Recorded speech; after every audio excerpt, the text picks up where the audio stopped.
We're joined by our colleague Tulsi Gabbard, who has spoken out about, of course, her involvement with, again, this Quiet Skies program, the Quad S, and we'll get to that in a minute, too, because she's got a new Tulsi Truth episode out, which has got, I think, over how many millions of views now? Close to 20 million views the last I looked. 20 million views already on through the X platform, so we'll definitely talk about that. But Tulsi, I first wanted to talk to you about Merrick Garland has decided yesterday, you know what, let's put Russia back in the news. So we're going to again warn the American people that, about sprawling Russian election interference. He doesn't talk about China, doesn't talk about any other countries.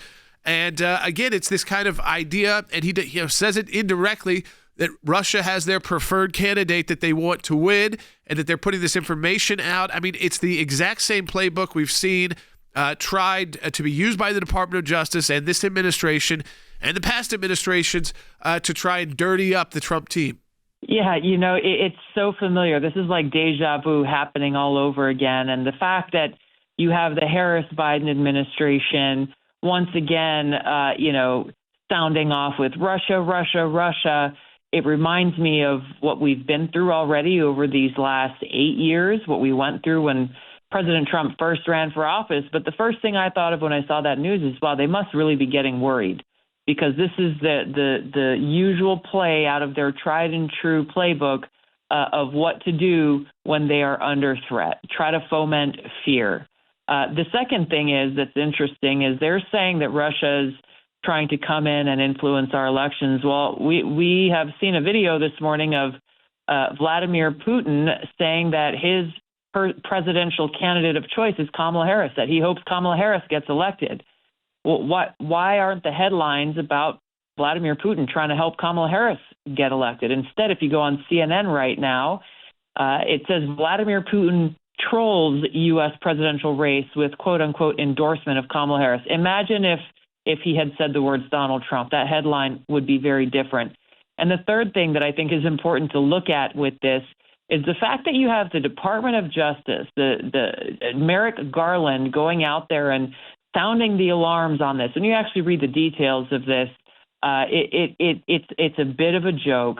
But also, why isn't he sounding the alarms about how Amazon with their Alexa is trying to influence the election and interfere in our election? When people ask, hey, which candidate is the best candidate to vote for? Is it Kamala Harris? And Alexa has a whole bunch of nice things to say about Kamala Harris. But if you ask the same question about Donald Trump, Alexa says, well, we don't participate in any kind of political activity. This is one of many examples of how big tech and some social media companies, how the mainstream propaganda media in many cases is trying to manipulate and influence the outcome of our election by telling people what they want us to hear rather than telling people the truth. That's what Merrick Garland should be investigating, not fomenting fear and calling out Russia, Russia, Russia again. Tulsi, you've come on our broadcast. You've talked about very openly. You did also on the Tulsi and the X Truth video that you did for X. Again, it's almost got 20 million views, and kind of outlined for people the treatment you've received since speaking out against Kamala Harris, talking about when you were debating her, and because leaving the Democrat Party, you can even find the kind of date, you can kind of tie it to the exact date that both you and your husband started getting this enhanced screening, which is this Quad S, which you get on plane tickets. People may have seen this before. And like you say in the video, if you get it once or twice and you're a regular traveler over years since it's been in place, you can say, okay, that's just something that's random. It means secondary security screening selection. But there is something that is above Quad S, which is the Quiet Skies program, which utilizes the Quad S screening, but then adds to it, federal air marshals directly following the individuals that they have on these, like a terror watch list. And you believe, and we believe, at the ACLJ, as we represent you, we're filing another FOIA today with TSA on behalf of you and your husband for more information as we receive information. And by the way, they've responded more quickly to these FOIAs than any other FOIAs we've ever filed different departments. But you outlined for people in that video, and I encourage people to check it out. Elon Musk also retweeted it, so it's an easy place to find. It's on our social media accounts too. You outlined that the program once again for those who might not have seen it and heard about it on our broadcast or one of the interviews you've done on Fox News about it, about how invasive the program is. And again, even when you thought maybe it was over, representing you, it would come right back. Yes, and we don't know how many people are on this list. I may be the person with the biggest platform who's been added to this list, but there are thousands of other Americans who are on this Quiet Skies secret domestic terror watch list. And who knows how many other secret domestic terror watch lists there are in our government. And that's really the point here. And I'm so grateful to all of you and the team at ACLJ for the work that you were doing in challenging the unconstitutional nature of what they're, of how they are targeting and surveilling everyday law-abiding Americans, and how this administration is using, once again, the national security state as a weapon in their efforts towards political retaliation. And I just want to take a moment to point out here that what's at stake is our fundamental rights and freedoms. My First Amendment right to free speech and my Fourth Amendment right to privacy, and against illegal warrantless search and surveillance by my government. You at ACLJ, you guys have had so many years, decades really, of experience defending free speech, defending whistleblowers who are calling out the truth and exposing this exact kind of abuse of power in our government. And I'm so grateful to be standing shoulder to shoulder with you, and just want to encourage your listeners, please help and donate to ACLJ because of the work they're doing, not only with me, but with others whose name may never be in the headlines, but who are also experiencing this very same kind of unconstitutional targeting, in many cases, simply for exercising their right to free speech.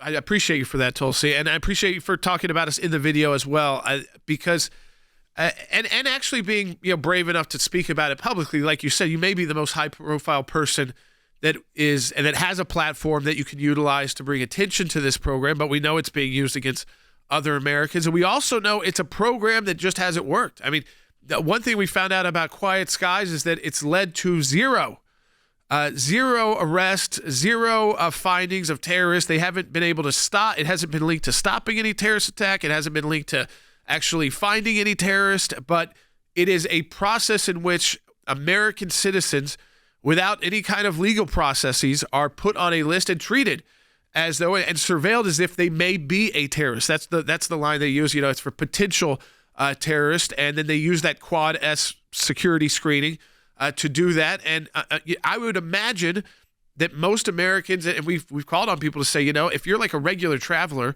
and it's happening to you, let us know. But that, again, the fact that they would do it to someone high profile like you, Tulsi, I mean, to me, this is why we have to fight back, because they feel like they could do it to anybody.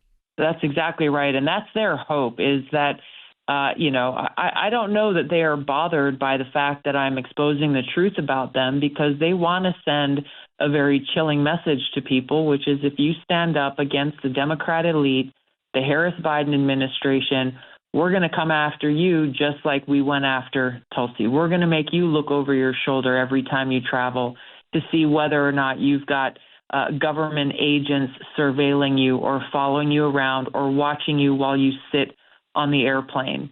Based on what? They won't disclose any of the reasons why.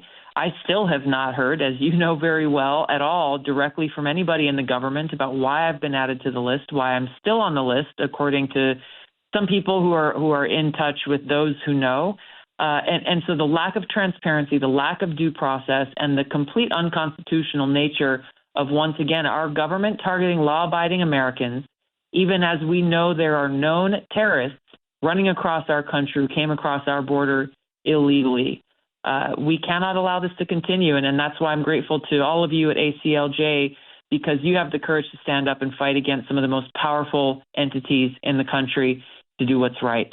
So we appreciate you being part of our team on the Sekulow broadcast. So we appreciate, again, it's an honor to represent you at the ACLJ in this fight. As you said, we're not afraid. If it's the IRS, if it's Department of Justice, if it's FBI or Homeland Security, if the constitutional rights of Americans are being violated, the ACLJ is going to stand up.